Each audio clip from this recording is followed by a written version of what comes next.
April 28 மனம் கவர்ந்த நாயகி சமந்தா பிறந்த நாள். தமிழில் மாஸ்கோவின் காவிரிகள் அறிமுகம் என்றாலும் தெலுங்கில் அறிமுகமாகி மீண்டும் பானா காத்தாடியாய் தமிழில் தடம் பதித்தவர்.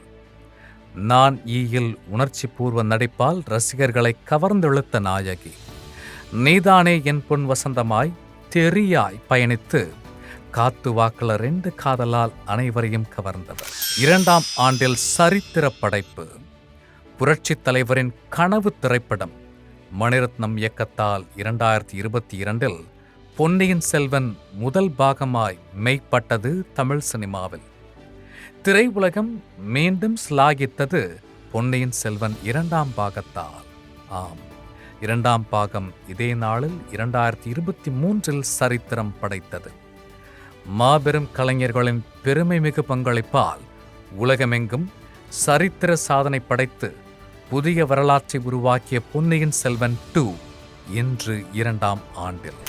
8ஆம் ஆண்டில் பிரம்மாண்ட படைப்பு பாகுபலி தி பிகினிங் முதல் பாகத்தை தொடர்ந்து பெரும் பொருட்செலவில் உருவான பாகுபலி தி கன்க்ளூஷன் 2017 இதே நாளில் உலகமெங்கும் வெளியானது. சுமார் 1810 கோடி ரூபாய் வசூலை ஈட்டி இந்திய திரையுலகின் பிரம்மாண்ட சாதனை படைத்தது.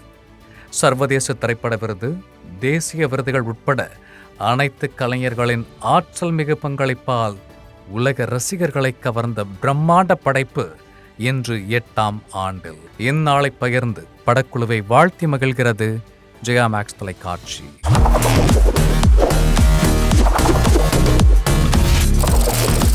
தேதி சொல்லும் செய்தி.